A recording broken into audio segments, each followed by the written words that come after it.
Արմեդիա YouTube-յան ալիքում ԱՄՆ գլխավոր լուրերն են, ես Հարություն Մինասյանն եմ, բարև ձեզ։ Առաջի լուրը, այսպես պաշտոնական հայտարարությունը վերջին, որը կենտրոնական հրամանատարությունն է տրամադրել, ԱՄՆ զինծառայողների եւ ընդհանրապես կորուստների մասին է խոսքը։ Կենտրոնական հրամանատարության խոսնակ կապիտան Թիմ Հոքինզի խոսքով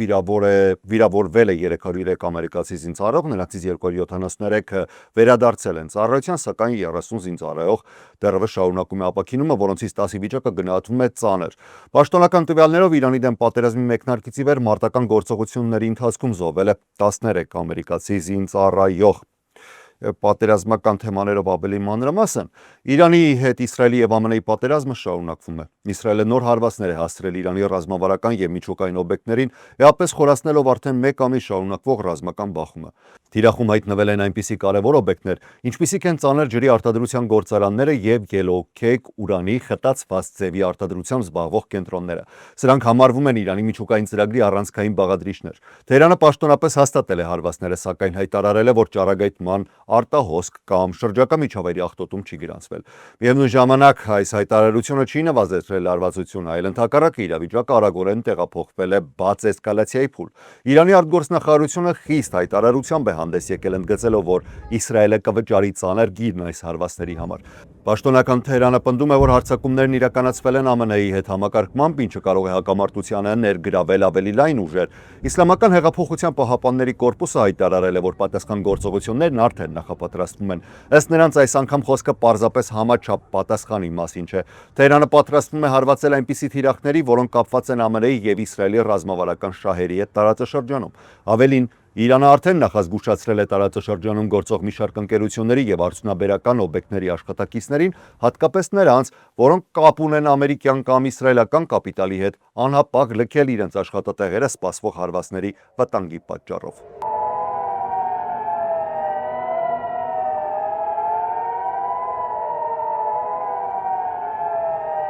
Այս իրավիճակն արդեն ունի իրական ռազմական հետևանքներ Սաուդյան Արաբիայում գտնվող ամերիկյան ռազմաբազայի վրա Իրանի հարձակման հետևանքով վիրավորվել են ԱՄՆ զինծառայողներ, որոնցից մի քանիսի վիճակը գնահատվում է ծանր։ Հարձակման ընթացքում կիրառվել են հրթիռներ եւ անօդաչու սարքեր եւ հաղորդվում է, որ վնասվել են նաեւ ամերիկյան ռազմական ինքնաթիռներ, այդ թվում վառելիքատար։ Իսրայելում նույնպես շարունակվում են հրթիռային հարվածները, Թել Ավիվում գրանցվել են պայթյուններ եւ 1 մարդ զոհվել է, մի քանիսը վիրավորվել։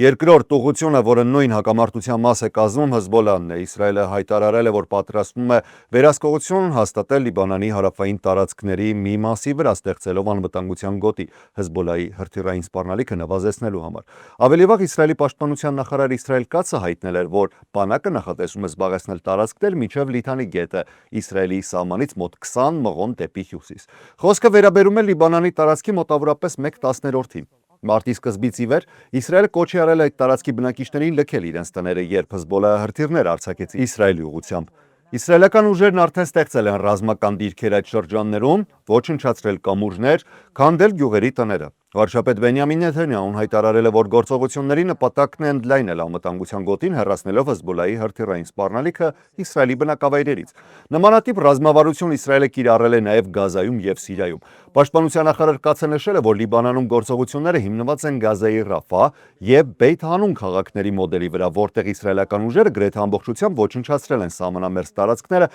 ստեղծելով պաշտպանական գոտի։ Մինչդեռ մարտ ամսվա ընթացքում Հեզբոլլահը շարունակել է հրթիռակոծել ինչպես Լիբանանի հյուսիսային, այնպես էլ հարավային շրջաններից։ Լիբանանցիների շրջանում այս զարգացումները լուրջ անհանգստություն են առաջացնում, հիշեցնելով Իսրայելի նախկին ռազմական ներխուժումները։ 1978 թվականին Իսրայելը ներխուժել էր հարավային Լիբանան, 1980-ականներին հասել մինչև Բեյրութ։ Այնուհետև շուրջ 22 տարի պահպանել էր վերահսկողությունն այդ տարածքների վրա մինչև 2000 թվականը, երբ Հեզբոլլահը դուրս մղեց իսրայելական ուժերին։ Հետագա տարիներին ևս տեղի են ունեցել բախումներ, այդ թվում 2006 թվականին, 2023 թվականին, երբ Հեզբոլլահը հարձակումներ սկսեց Իսրայելի դեմ։ Լիբանանցի տեղահանված բնակիչները մտավախություն ունեն, որ եթե իսրայելական ուժերը հասնեն Լիթանի գետին, ապա հնարավոր է առաջխաղացում դեպի երկրի խորք մինչև Բեյրութ։ Հեզբոլլահը հայտարարել է, որ ցանկացած փորձ օկուպացնելու հարավային Լիբանանը կդիտարկվի որպես գոյաբանական սպառնալիք եւ կբերի զինված դիմադրության։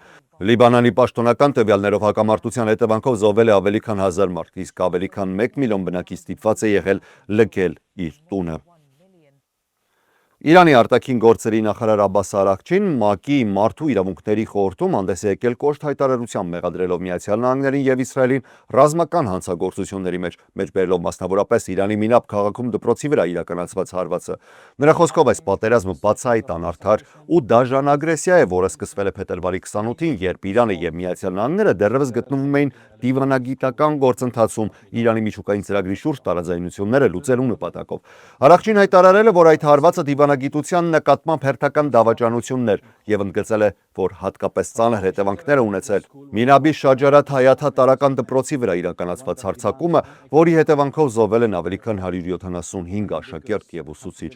Նա այս գործողությունը բնութագրել է որպես ռազմական հանցագործություն եւ մարդկության դեմ ուղղված հանցանք, պահանջելով միջազգային հստակ դատապարտում եւ պատասխանատվություն մեղավորների համար։ Նրա ներկայացմամբ հակամարտության ընթացքում վնասվել կամ ոչնչացվել ավելի քան 600 դպրոց, ավելի քան 1000 աշակերտ եւ ուսուցիչ զոհվել կամ վիրավորվել են։ Նա նաեւ պնդել է, որ հարվածներ են հասցվել հիվանդանոցներին, շտապ օգնության մեքենաներին, փրկարարական ծառայություններին, ինչպես նաեւ կենսական ենթակառուցվածքներին, ներառյալ ջրի եւ էներգետիկ համակարգերը։ Իրանի արտգործնախարարը հայտարարել է, որ այս գործողությունների բնույթը վկայում է քաղաքացիական բնակչության նպատակային թիրախավորման մասին եւ նույնիսկ օգտագործել է ցեղասպանության նպատակ ձևակերպումը։ Արաղչին նշել է, որ այս հակամարտությունը իր գնահատմամբ նաեւ միջազգային հանրության լռության հետևանք է նախորդ ճգնաժամերի ժամանակ, մասնավորապես Պաղեստինում եւ Լիբանանում տեղի ունեցած դեպքերի առնչությամբ։ Նա ընդգծել է, որ Իրանը չի ձգտել պատերազմի, սակայն պատրաստ է շարունակել պաշտպանական գործողությունները այնքան ժամանակ, որքան անհրաժեշտ կլինի իր տարածքային ամբողջականությունն ու քաղաքացիներին պաշտպանելու համար։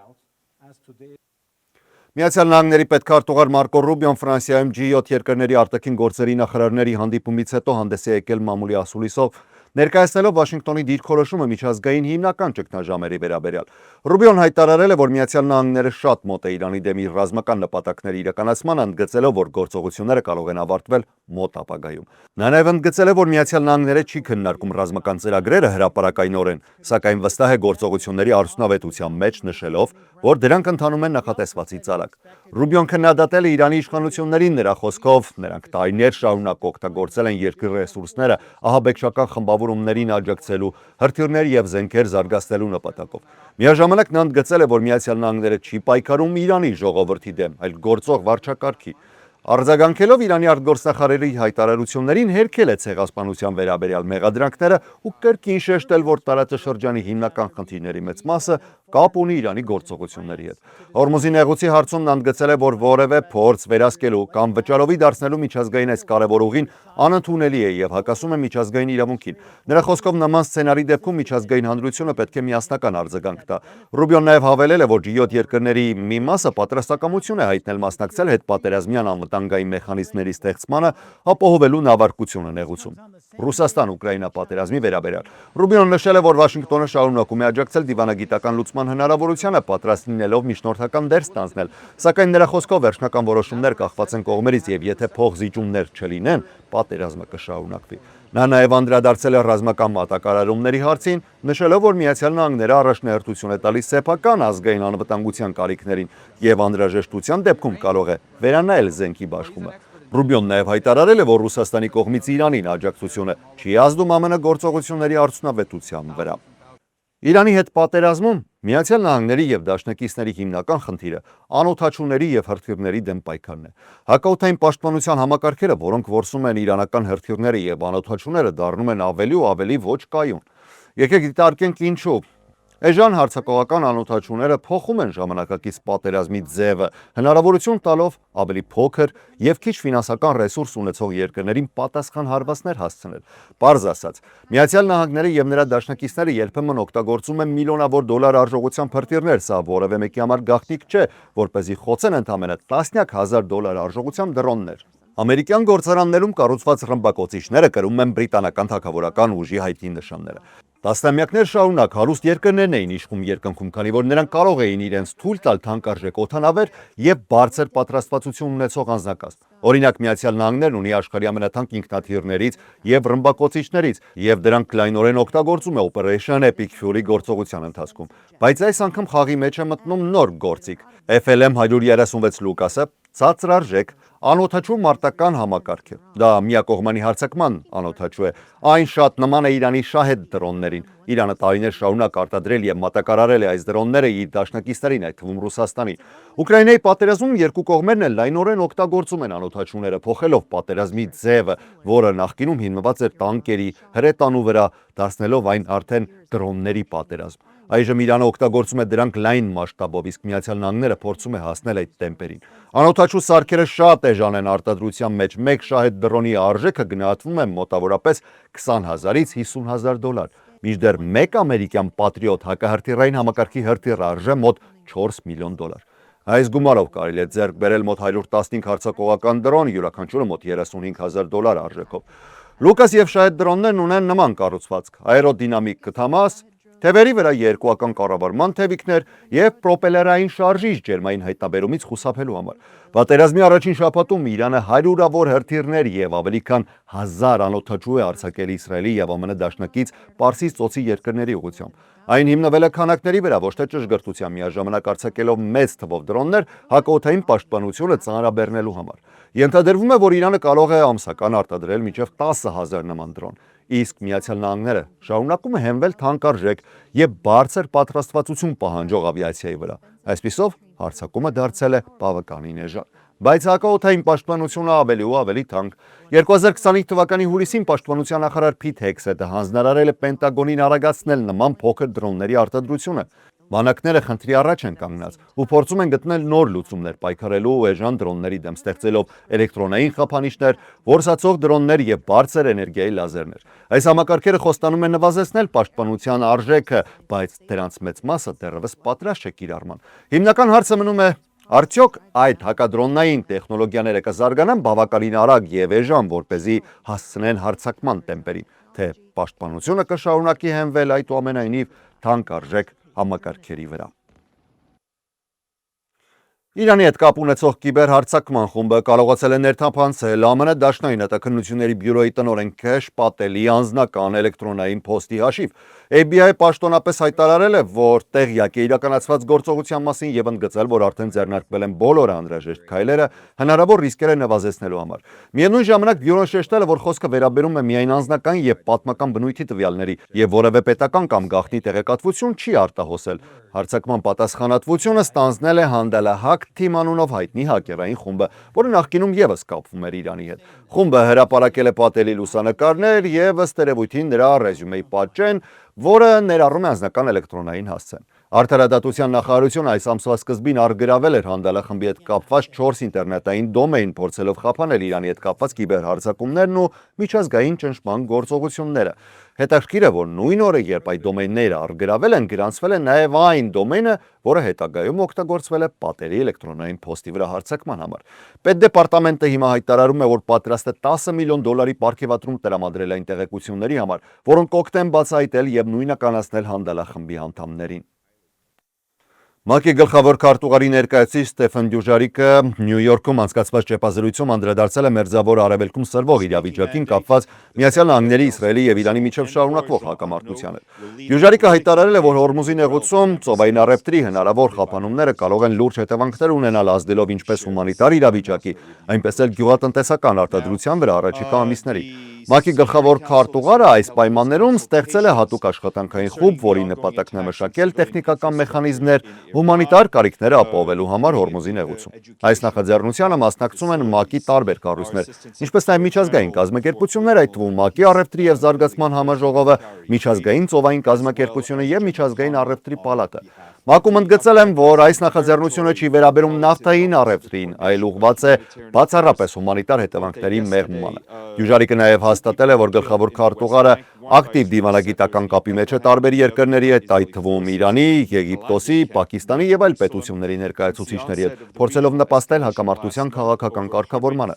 Միաժամանակ ՄԱԿ-ի անվտանգության խորհուրդը փակ քննարկում է անցկացրել Իրանում քաղաքացիական ենթակառուցվածքների վրա հարձակումների վերաբերյալ, ներառյալ կրթական եւ առողջապահական հաստատությունները։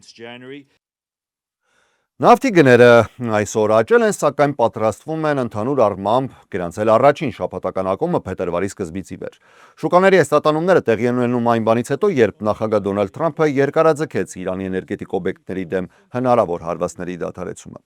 Միևնույն ժամանակ ներդրողները շարունակում են անորոշության մեջ մնալ կապված հակամարտության հնարավոր դադարեցման հեռանկարների հետ։ Brent տեսակի նավթի ֆյուչերսները աճել են մոտ 3%-ով, Եվրոպայում առավոտյան հասնելով շուրջ $111 մեկ բարելի համար։ Նշվում է, որ փետրվարի 27-ից ի վեր Brent-ի գինը աճել է ավելի քան 50%-ով։ Հակամարտության պատճառով համաշխարհային շուկայից դուրս է մնացել օրական մոտ 11 միլիոն բարել նավթ, ինչը զգալի ազդեցություն է թողնում գլոբալ մատակարարումների վրա։ Միջազգային էներգետիկ գործակալությունը այս ճգնաժամը բնութագրել է ավելի ծանր, քան 1970-ականների երկու խոշոր նավթային ճգնաժամերը միասին։ Միաժամանակ Միացյալ Նահանգները հազարավոր զինծառայողներ է ուղարկում Մերձավոր Արևելք, արդեն դիտարկելով ցամաքային ուժերի կիրառման հնարավորությունը։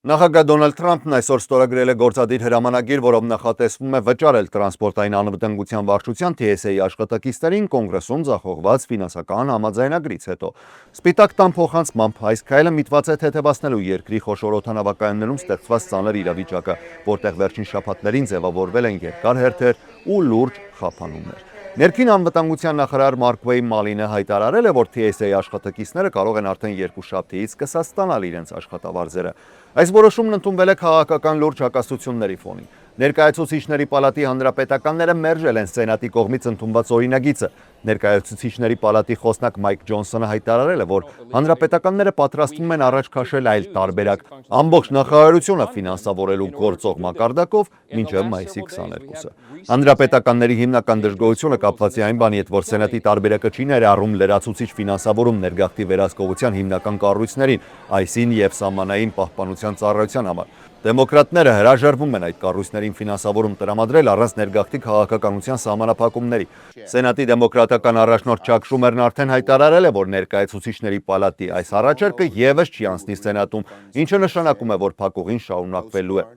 Օդանավակայաններում աշխատակիցների բացակայությունների մակարդակը հասել է ավելի քան 40%-ի։ Մոտ 500 աշխատակից լքել է աշխատանքը։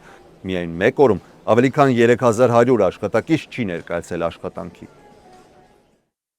Փոխնախագահ Ջեյդի Վենսը Սպիտակ տանն անցկացրել է նախագահական նոր աշխատանքային խմբի անդրանիկ նիստը, որի նպատակն է պայքարել դաշնային ծրագրերում խարդախությունների դեմ։ Հանդիպմանը մասնակցել են վարչակազմի բարձրաստիճան պաշտոնյաներ։ Վենսը հայտարարել է, որ կառավարությունը տարիներ շարունակ բավարար ուշադրություն չի դարձրել խարդախության խնդրին, սակայն այժմ այն դարձել է առաջնահերթություն։ Նրա խոսքով, դաշնային համակարգում խարդախությունը երկար ժամանակ խնդիր է եղել, բայց նախորդ վարչակազմի օրոք այն հասել է մասշտաբային մակարդակի։ Վենսը նշել է, որ նոր աշխատանքային խումբը նպատակ ունի վերականգնել մեխանիզմները եւ ապահովել պետական կառույցների միջև համակարգված համագործակցություն։ Սպիտակ տան ներգաղթի հարցերով խորհրդական Ստիվեն Միլլերը իր հերթին նշել է, որ բազմաթիվ սոցիալական ծրագրեր գործել են նվազ վերահսկողության պայմաններում, հիմնվելով վստահության համակարգի վրա։ Նրա խոսքով, որոշ նահանգներում շահառուների տվյալների ստուգում գրեթե չի իրականացվում, ինչը հնարավորություն է տալիս չարաշահումների։ Նորաստեղծ խմբի նախագահ Ջեյդի Վենսը նշել է, որ առաջիկայում կանցկացվեն լրացուցիչ հանդիպումներ եւ մամուլի միջոցառումներ ներկայացնելու իրականացվող քայլերը։ Այսքանն ենք առանձնացրել օրվա լրահոսից, ես Հարություն Մինասյանն եմ, շնորհակալ եմ ուշադրության համար։ Միայն հավելեմ, որ առաջիկա օրերին չի լինի լուրերի թողարկումներ եւ կհանդիպենք երկուշաբթի, այնպես որ խաղաղ եւ առողջ եղեք։ Ցտեսություն։